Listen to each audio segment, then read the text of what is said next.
की बात है। एक सेकंड आप ये अमीश जी एक्चुअली ये पर्सनल है, उनको मेरे से कोई समस्या है।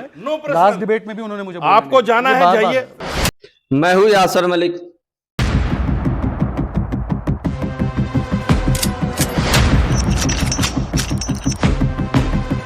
देश की तरफ से बैटिंग कर रहे हैं। अमीश जी मैं देश की तरफ से बैटिंग, मैं तिरंगे के लिए बैटिंग कर रहा हूं। Okay okay. और आप देख रहे हैं अपना यूट्यूब चैनल YS3 न्यूज। आप दे दो। नहीं आपके पास चलो है। आप इनकी वकालत कर रहे हैं, आप नहीं, दे नहीं, दो। मैं कह रहा हूं आप दे दो। आपके नाम अच्छा नहीं है। आप दे दो 9 लाख एकड़, मैं 15 नहीं 20 के दूंगा। एक सेकंड, कौन से हिंदू ने वक्त किया है और हमने लिया है, इसके भी कागज दे। ये तरीका नहीं नहीं नहीं, देखो बिल्कुल गलत। आप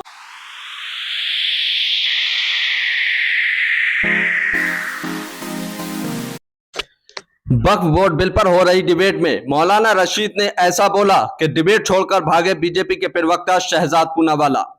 शहजाद पूनावाला लगातार वक्फ बोर्ड बिल पर झूठ बोल रहे थे, जिसके बाद मौलाना रशीद ने उनके झूठ का पर्दाफाश किया, जिससे तिलमिलाए शहजाद पूनावाला डिबेट छोड़कर भागने लगे। गोदी मीडिया एंकर अमीश देवगन भी लगातार बीजेपी की तरफ से बैटिंग करते हुए नजर आए, जिसके बाद मौलाना रशीद ने अकेले ही दम पर दोनों की धज्जियां उड़ाई, दोनों को कहीं का नहीं छोड़ा, दोनों का पर्दाफाश किया, दोनों के झूठ को बेनकाब किया। आप लोग ये डिबेट पूरी जरूर देख कर जाइए। डिबेट के अंदर बहुत ज्यादा गर्मा गर्मी हो गई थी।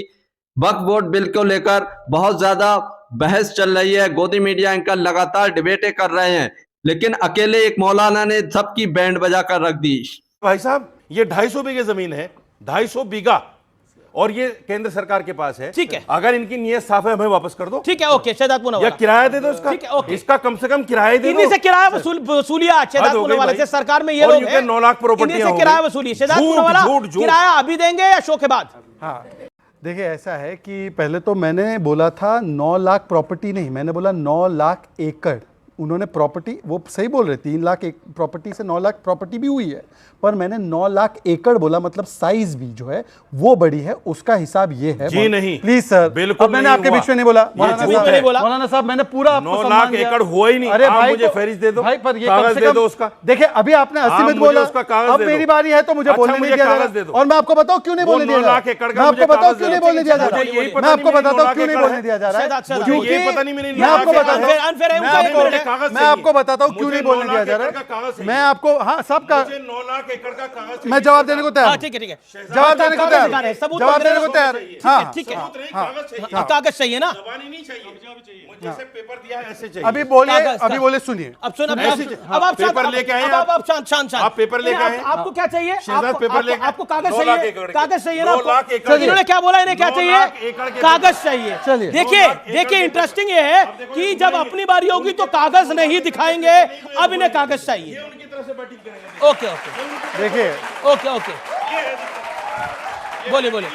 ओके, हम देश की तरफ से बैटिंग कर रहे हैं सर। ये देश है, हम देश की तरफ से बैटिंग कर रहे हैं। मैं देश की तरफ से बैटिंग, मैं तिरंगे के लिए बैटिंग कर रहा हूं। ओके मैंने ओके हितेश को पहले ही बोला। मुझे लगता है कि आज जो सवाल है वो सिर्फ इतना है कि आप कह रहे हैं कि कागज कहाँ है, कागज कहाँ है। असदुद्दीन ओवैसी ने तो खुद ने पार्लियामेंट में माना है और बाहर माना है। आप दोनों कागज, ये क्या तरीका है?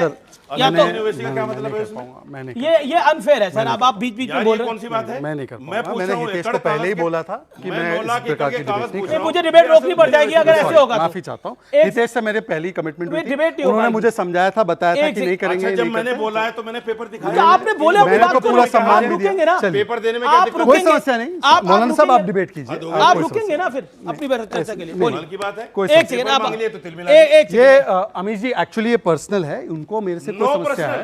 लास्ट डिबेट में भी उन्होंने मुझे बोला आपको जाना है, जाइए।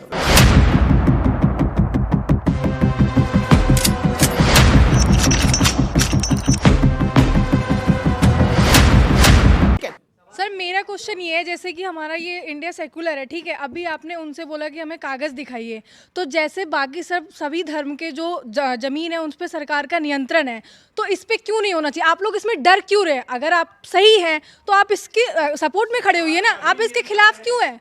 मेरा क्वेश्चन यही है।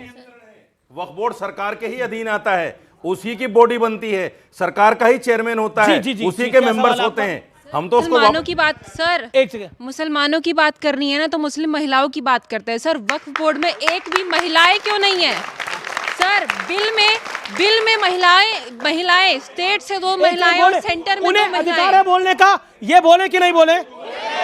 बोलने का अधिकार है, बोल लीजिए। मुझे मेरा अधिकार है, मुझे बोलने दीजिए। एक सेकेंड सिर्फ दो।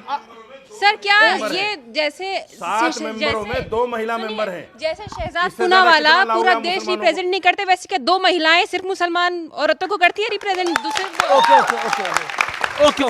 राजकुमार भाटी, एक सवाल है कि वैसे तो आपको मुल्क सेकुलर चाहिए, लेकिन सेकुलर देश में वक्फ क्यों? नहीं, मैं जो बहन सवाल पूछ रही है, मैं नहीं कह रहा, हमारा संविधान कहता है हम भारत के लोग भारत को एक सर्वप्रभुत्व संपन्न समाजवादी पंथनिरपेक्ष लोकतंत्रात्मक गणराज्य बनाने के लिए, बाद में ऐड हुआ है हमारा संविधान यहीं शुरू होता है। 76 में ऐड हुआ है। ये देश पंथनिरपेक्ष देश है। दूसरी बात, मैंने ये नहीं कहा केवल वक्फ बोर्ड से ही सेकुलर हो जाएगा। सभी अल्पसंख्यक धर्मों को, मैंने बोला था, सभी अल्पसंख्यकों को अपने धार्मिक संस्थाओं का प्रबंधन करने, अपनी संपत्ति की देखभाल करने का अधिकार है। मेरा प्रश्न है कि पूजा पाठ सेकुलर का देश अधिकार। में वक्फ क्यों? लेकिन इस चर्चा में मैं आपका जवाब दे रहा हूं। एक चर्चा में भाई शहजाद पूनावाला ने एक बहुत अच्छी बात कही है, वो गुम गई, उसमें सुनी नहीं ठीक से। उन्होंने कहा 15 अस्पतालों के नाम बता दो। मैं इस बात का समर्थन करता हूं। हमारी धार्मिक संस्थाओं को, चाहे किसी भी धर्म की हो, बच्चों के लिए स्कूल खोलने चाहिए, अस्पताल खोलनी चाहिए, जनता की सेवा के लिए काम करना चाहिए। इस मामले में किसी को बुरा लगे, लेकिन सच्चाई ये है हमारे सिख भाई और ईसाई इस मामले में हमसे बहुत आगे हैं। हिंदुओं से भी और मुसलमानों से भी। वो ऐसी ऐसी संस्थाएं चलाते हैं जिनमें फ्री इलाज करते हैं और फ्री बच्चों को शिक्षा देते हैं, हॉस्टल में रखते हैं। ना तो हमारे हिंदुओं की ऐसी संस्थाएं दिखाई देती हैं, ना मुस्लिम समाज के कुछ मदरसे हैं, लेकिन अच्छी इस स्टैंडर्ड की संस्थाएं खुलनी चाहिए ज्यादा से ज्यादा। इनको हिंदुओं में ऐसी चीज नहीं हमारे नहीं, आप बहुत ही जल्दी कर रहे हो यार। आपका नंबर आएगा, और आपको तो हमेशा ही ज्यादा समय देते हैं अमीश जी, आप क्यों चिंता कर रहे हो? हमारे हिंदुओं में आपको सीटों के हिसाब से मिल रहा है ना। हाँ, तुमसे ज्यादा सीट आई है हमारी। हम यूपी की पार्टी है, तुमसे ज्यादा सीट आई है। डिबेट यूपी में हो रही है। चलिए स्टूडियो अगर यूपी में। सीटों के हिसाब से करेंगे, सीटों के हिसाब से करेंगे तो रेवाड़ी- डिबेट को पूरा जरूर देखकर जाइए। अभी मौलाना रशीद और शहजाद पूनावाला के बीच और ज्यादा तीखी बहस होने वाली है, तो वक्फ बोर्ड पर पूरी डिबेट जरूर देखिए। को जगाने के लिए कह रहा हूं ये वाक्य। हमारे एक एक मंदिर के पास इतनी प्रॉपर्टी है कि ये मंदिर यूनिवर्सिटी चला सकते हैं, एम्स चला सकते हैं। इस तरफ ध्यान देना चाहिए। एक वाक्य ठीक है। आपको बता दूं कि केवल हिंदुओं के धार्मिक संस्थान हैं जिससे टैक्स सरकार वसूलती है, और कोई चर्च नहीं है, कोई मस्जिद नहीं है जिससे कि सरकार टैक्स लेती है, और हिंदुओं के टैक्स से। सुन लीजिए, अब ये पूरा मामला चल रहा है ना तिरुपति का। इसके लिए हम एक सेकंड मोदी सरकार का विरोध करते हैं। जब भी बोलता हूं ये बीच में बोलते हैं। मोदी सरकार अगर ऐसा करती है तो हम विरोध करते हैं। क्यों? ओके, ठीक कह रहे हैं मोदी सरकार ऐसा करती है, हम मोदी सरकार का विरोध करते हैं। राज्य सरकारें लगाती है टैक्स, हर जगह मोदी की सरकार है क्या? तो जहां ज्यादातर राज्यों में तमिलनाडु में आपकी मोदी की सरकार सरकार है क्या? आ जाएगी तो आपके मुंह में घुसेगी शक्कर। चलिए सुनिए, अब मेरी बात, मुझे शिकायत वक्फ बोर्ड से भी इतनी नहीं है। सुन लीजिए, ये जो निशिकांत दुबे ने बोला, हाँ मैं सबके बारे में जवाब देता हूं। ये तो वो वाले हैं कि जो अपने कागज दिखा नहीं सकते, दूसरों से जवाब मांगते, अपने जवाब नहीं दे सकते। अब सुन लीजिए, मेरी बात केवल इतनी है। हाँ तो दिखा दीजिए 15 हॉस्पिटल जो वक्त की जमीन पे चलते हैं। 15 हॉस्पिटल दिखा दीजिए। 15 हॉस्पिटल, 1 मिनट का टाइम है। 15 हॉस्पिटल, 15 हॉस्पिटल, 1 2 3 4 5 स्टार्ट। जिस दिन आप 9 लाख एकड़ के कागज दे देंगे उसी दिन दे जिस दूंगा। दिन ना आ गए ना, जिस दिन पे चलिए आइए। नहीं, उसी ये दिन 15 दे दो। हॉस्पिटल का नाम नहीं है। इनके पास है 9 15 लाख हॉस्पिटल के नाम है। इनके पास 9 लाख एकड़ के हैं, तो आपके 15 के नहीं है। इनके पास है, आप दे दो। नहीं, आपके पास चलो है। आप इनकी वकालत कर रहे हैं, आप नहीं, दे नहीं, दो। मैं कह रहा हूं आपके नहीं, आप 15 दे दो। हॉस्पिटल के नाम अच्छा नहीं है। आप दे दो 9 लाख एकड़, मैं 15 नहीं 20 के दूंगा। चलिए, वैसे 10 मतलब समझ हॉस्पिटल लीजिए, के हिंदू मतलब मंदिरों समझ से जुड़े लीजिए। अस्पतालों के नाम भी बता मैं दें अब आपको, केवल अच्छा एक चीज होगा। कह रहा हूं कि बाकी सब छोड़ दीजिए, असली मुद्दे पर तो हम आज डिबेट ही नहीं कर रहे। दिल्ली में वक्फ बोर्ड कहता है कि ये जमीन मेरी है, जो गलत निकलता है कोर्ट में, पर दूसरी जो खतरनाक चीज वो बोलता है मैं रानी लक्ष्मीबाई की स्टैचू नहीं आने दूंगा। दिल्ली माइनॉरिटी कमिशन बोलता है स्टैचू झूठ मत बोल रहा है, डालने किसी ने दीजिए, ऐसा नहीं वो कहा। स्टैचू आ जाएगा तो ऐसा कानून कोई कोर्ट की तरफ से नहीं, वो बिल्कुल नहीं। दिल्ली माइनॉरिटी कमीशन कोई बयान ऐसा कोर्ट बयान की है। तरफ से नहीं है। एक सेकंड ये यार, झूठ अभी ये परोसा तरीका जा रहा है। खलल, फिर से वो ये इंटरप्ट झूठ परोसा जा रहा है। ओके। वक्फ बोर्ड से मोहम्मद नाम के जो उनके अधिकारी है, उन्होंने रिप्रेजेंटेशन दिया दिल्ली माइनॉरिटी कमीशन को, और माइनॉरिटी कमीशन ने फिर उनके रिप्रेजेंटेशन पे ऑर्डर पारित किया कि महारानी झांसी रानी लक्ष्मीबाई का स्टैच्यू अगर शाही ईदगाह पार्क में लगाया गया तो इससे लॉ एंड ऑर्डर सिचुएशन पैदा होगी, और हाई कोर्ट ने बोला यह सांप्रदायिक सोच है, कल का फैसला है। मौलाना कान खोल के सुन लो, आपके कान बंद है, आपके कान बंद है। रानी लक्ष्मीबाई का विरोध होगा इस देश में, पर रानी लक्ष्मीबाई का विरोध होगा। राष्ट्रीय धरोहर है रानी लक्ष्मीबाई, जो महानायक है रानी लक्ष्मीबाई। एक सेकंड, विशेष कानून जो वक्फ नाम का कानून है, ये किसी और धर्म के लिए हमारे देश में है या फिर दुनिया में किसी इस्लामिक मुल्क में भी ऐसा कानून है? अगर है तो जरूर आप अच्छा, इन दर्शकों के साथ साझा मैं बता रहा हूं, बहुत अच्छा सवाल आपने किया। अभी एक बात चल के आई थी, 1500 साल पहले पुराना मंदिर और 1500 साल पुराना गांव। अब मुझसे सुनिए, शहजाद ने एक बात जिक्र की, मैं अप्रिशिएट करता हूं उस बात को।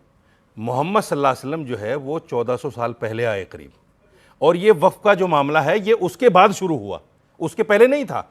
जो लोग 1500 साल पहले की जगह को क्लेम कर रहे हैं वो बीजेपी के लोग हैं, बीजेपी के सिखाए हुए लोग हैं कि ऐसा करो मुसलमानों को बदनाम करने के लिए। हमारे यहाँ वक्फ का तस्वुर ही नहीं था, हमारे यहाँ वक्फ था ही नहीं 1500 साल पहले, हमारे यहाँ 1500 साल पहले वक्फ था ही नहीं, तो हम क्लेम कैसे कर देंगे?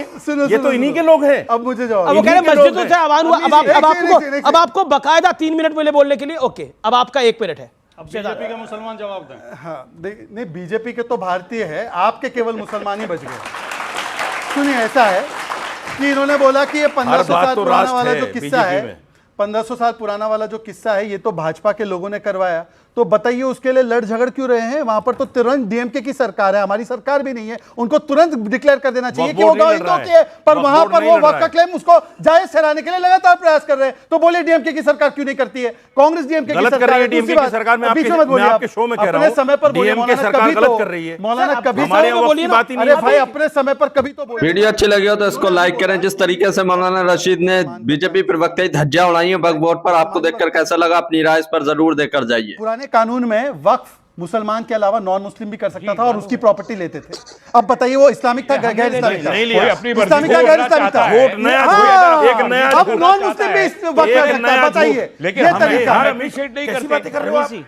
तो कानून चेंज होना चाहिए, कागज चेंज होना चाहिए। अमीर से कागज आ गए, आपको 40 से कागज आ गए, कागज आ गए, जो मौलाना साहब कागज आ गए, कागज आ गए, मौलाना साहब कागज आ गए, कागज आ गए, कागज आ गए, कागज आ गए। ये एक सेकंड, कागज आ गए, कौन से हिंदू ने वक्फ किया है और हमने लिया है, इसके भी कागज दे। ये तरीका नहीं, देखो बिल्कुल गलत। आप उधर रहिए, अपनी जगह पे जाइए। कौन से हिंदू ने वक्फ किया है और उसके पेपर कहाँ है वो मुझे दे दीजिए। ठीक है, आपसे पेपर।